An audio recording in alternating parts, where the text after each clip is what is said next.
Hey guys, what's up? It's Kevin here with Second Life Gaming. I just wanted to bring you guys a tips and tricks video for the Division 2. So let's get started. So the first thing you want to do when you get into the game is go to your hit options in your controller, then go to progression, and you want to go all the way over to this Ubisoft symbol, and you want to grab your weekly challenges. They'll just give you experience towards your Ubisoft club, and you also get in-game money. So you just get like this one's 250 bucks, 100 bucks. So those are just nice extra things to grab while you're playing. You might as well just be doing them. So tip number two is you're gonna want to go back in your inventory, and you're going to go actually into your inventory, and then you see how my items are in like this grid, like they're side by side. So how to get this is you're going to hit the left stick on your controller, and you want to go down to grid view. So if you have it off, it's going to start you with it off. It's just going to be this list. It's going to be kind of hard to like sort your items. So in this one, if you turn it on, it puts your items side by side, so it makes it a little easier to navigate. So it's a nice little thing to have on. I always have it on. Just makes the game a little easier. And then for tip number three, after you do your first main mission and you do a couple side missions, you'll get enough HD or SHD tech, and I recommend unlocking your experience perks. It's only going to request 5, and it's just good to have. It's going to boost your experience bonus it's not going to bump your experience by a lot, but it's just a more efficient way to level up. And you're going to unlock it as early on as possible because you're going to hit level cap and you're not going to need them anymore. And then tip number 4 is if you're playing solo, like I bought the gold edition, so like I played for this whole week by myself because one of my friends got it. So I recommend running the fixture drone. It'll just repair you or your allies. You can send it to your friends if you're playing with them. And the really good thing about this one is it's the only healing ability that will actually follow you. But the only downside of it is enemies can shoot it down, but they really won't target it if you keep moving. So it's a really good one to have, especially in game team play. The one I run though personally is you can also use a restore a hive. This one will heal you or your friends. You just gotta throw it at them. It's kind of like the med box from Division 1. But I run the reviver hive. So if a teammate gets downed, you can use it on them, or you can also use this on yourself.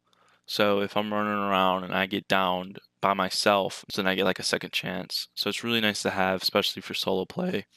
It does have a bit of a cooldown. It's got 216 seconds, but if you're dying faster than every 216 seconds, then yeah, you need to be a little more tactical and stay back a little bit more. Don't keep rushing in.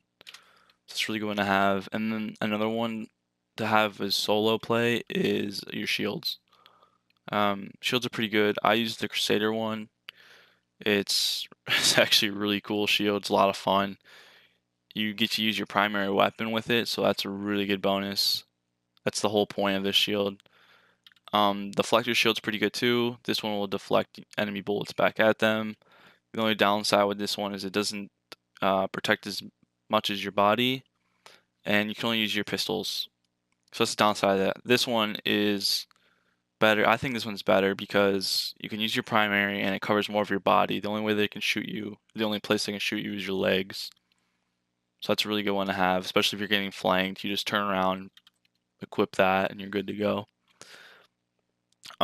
Tip number 5 is going to be to prep. You want to prep for the future.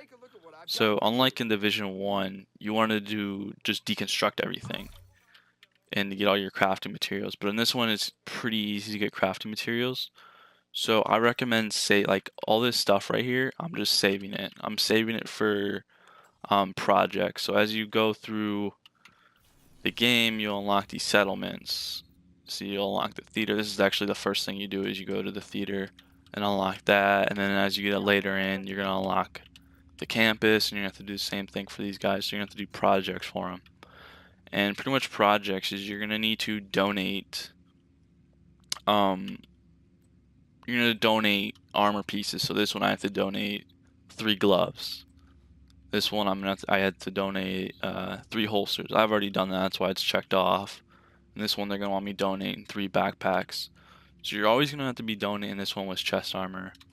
So you're always gonna have to be donating armor pieces. So it's best to just save them and just use them for those projects, because projects you get experience points and you also get blueprints, like weapon blueprints.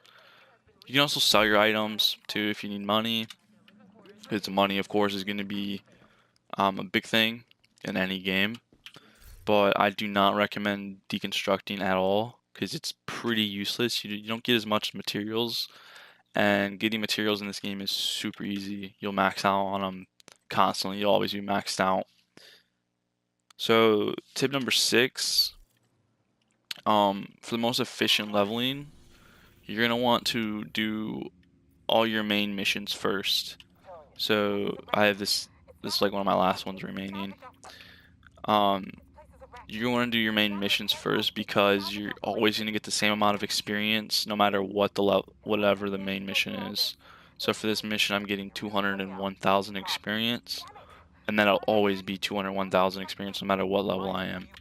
You want to save your side missions because your side missions will level up with you. Meaning, like this one I get 108,000 experience. So if I do this one in 2, like say I gain 2 more levels and I do this, it'll be, let's say, 120,000 experience. So it levels up with you. That's probably not the exact number, but that's just the estimate. So if you get like around like level 20, you're gonna want to go do all your side missions. Just go through and do them all. Me, I think I'm like level 28 right now, so I need to actually start getting on that a little bit better. Still have a couple left to do. Yeah, I'm level 28. So 2 more levels, I'm gonna be maxed out, and experience isn't even gonna matter to me anymore. It's just gonna be about gear. Tip number 7 is when you unlock a new zone. So as you're going through the game, you want to unlock safe houses. The safe house is the first thing you want to unlock because when you unlock the safe house, it'll show you these little SHD tech caches. And while you're running around the zone, going to like control points, unlocking them, you might as well just run by and collect these caches to get more perks and skill points or skills. Because like when you unlock a skill, so let's say I already unlocked the turret, so I have the assault turret unlocked. So if I want to get the flame turret, I have to use 5 perk points. So it's always good to just have perks. I'm pretty sure you can unlock every skill by the end of the game with SHD tech, but I'm not completely sure because I haven't reached that point yet, so I could be wrong. And for tip number 9, even though I said skip your side missions, you're still gonna want to check them, like what they give you, because like this side mission right here, it'll give me 5 SHD tech, but it also gives me a blueprint. Every side mission will give you a blueprint to a weapon attachment. So like this one gives me the weighted 7.62 mag, so it'll increase my stability and decrease my optimal range. But in early game, in like one of these zones over here, you're going to unlock a 5.56 extended mag. And it's going to increase your magazine capacity to 60 instead of 30. I recommend getting that one as soon as possible because it will it'll make your game a lot more fun to play because you want to constantly keep reloading.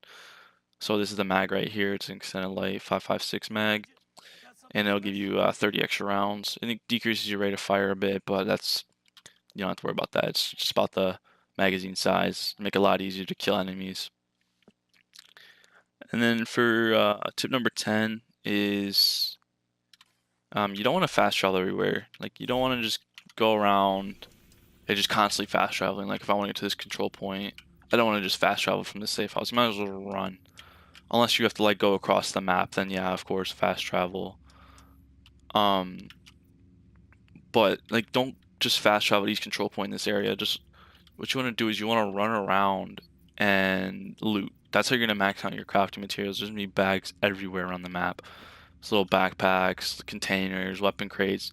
You just want to collect it all, and then while you're running to your next mission or control point, or your unknown activities, you just want to unlock max out your crafting materials so you can, craft your extended mag or your red dots and stuff like that.